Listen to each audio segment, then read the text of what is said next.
सब जगह एक ही बात की चर्चा है कि क्या उत्तर प्रदेश में योगी जी बहुमत के साथ वापस आ पाएंगे।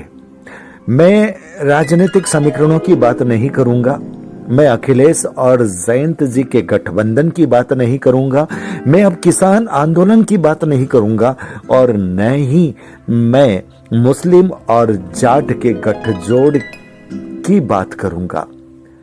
मैं जो भी बात करूंगा वो तथ्यात्मक करूंगा, वो रचनात्मक करूंगा।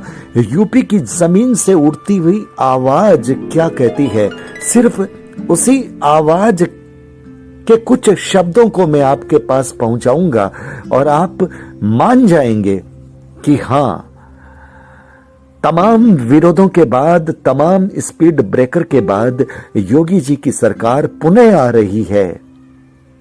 कुछ सीटें कम हो सकती है, लेकिन इतनी सीटें निश्चित रूप से आ जाएगी कि योगी जी कंफर्ट पोजीशन के साथ अपनी सरकार बना लेंगे।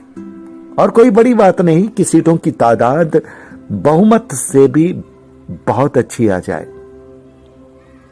नमस्कार, मैं संजय सनम, आप देख रहे हैं डिजिटल फर्स्ट न्यूज। एक वक्त हुआ करता था जब किसान रात को खेत में जाने से डरा करता था और खेत में भी उसके अपने फसल से संबंधित सामानों की चोरियां हो जाया करती थी। एक वक्त था जब फेरी वाले रात को लेट से आने से डरते थे क्योंकि कोई उन्हें लूट लेता था।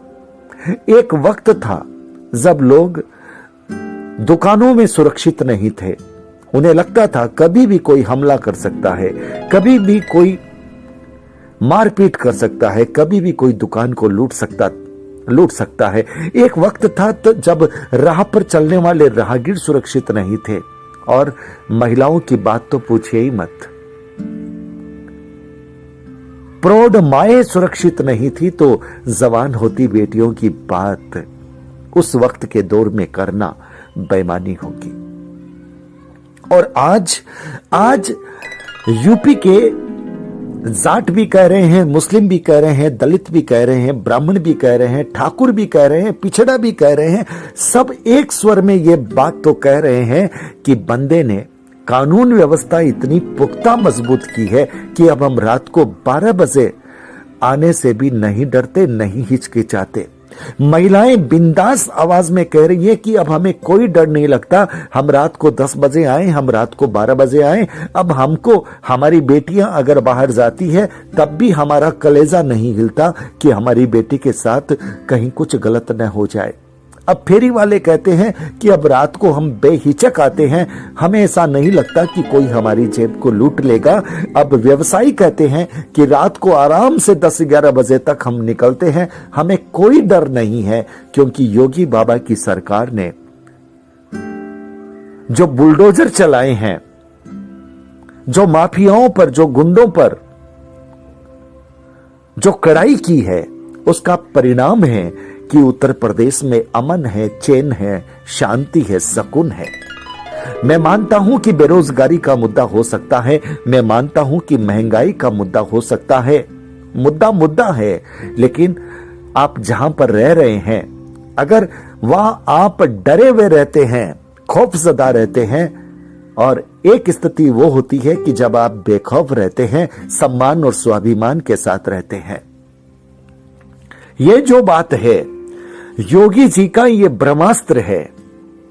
योगी जी ने कानून व्यवस्था को इतना पुख्ता किया है कि अब वोट तो उनके खाते में आने ही आने हैं। मैं एक महिलाओं की चर्चाओं को सुन रहा था। महिलाओं ने कहा कि अगर हमारे पति किसी भी कारण से अगर अखिलेश जयंत के खेमे में, विपक्ष के खेमे में गए तो हम उन्हें खाना ही नहीं देंगे।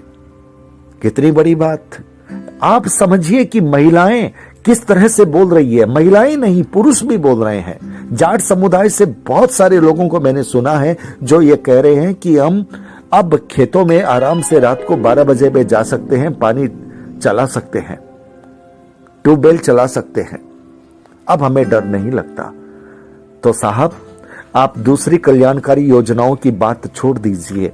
सम्मान, सुरक्षा, सबसे बड़ा अहम विषय है और ये योगी जी का ब्रह्मास्त्र है। मैं गैस सिलेंडर की बात नहीं करूंगा, मैं गरीबों के मकान की बात नहीं करूंगा। हाँ, इसके साथ जो एक सबसे बड़ी बात जुड़ती है वो राशन की भी जुड़ती है, गरीबों का राशन। और एक मुद्दा और जुड़ता है जिसके लिए मैंने कहा कि मैं इसकी बात नहीं करूंगा। यह मुद्दा है, माफी चाहता हूं, गरीबों के मकान कि जो लोग सोच नहीं सकते थे एक दीवार बनाने की, इस सरकार ने, केंद्र सरकार के माध्यम से उनको पूरा घर बना के दे दिया। अब साहब, लोग ये भी कहते हैं कि हमने जिसका नमक खाया है उसका नमक हराम नहीं करेंगे।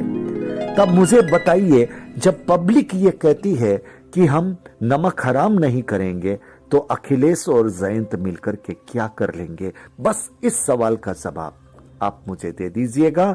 मैं यही पॉइंट आपको बताना चाहता हूं कि योगी जी की सरकार आ रही है क्योंकि जमीन बोल रही है और उत्तर प्रदेश के लोगों के दिल की आवाजें बोल रही है। बहुत बहुत आभार, नमस्कार। वीडियो को लाइक, शेयर, चैनल को सब्सक्राइब करना आपकी जिम्मेदारी, आप पर छोड़ता हूं। कमेंट बॉक्स पर आप अपने विचार भी लिख सकते हैं, लेकिन निष्पक्षता के साथ। बहुत बहुत आभार।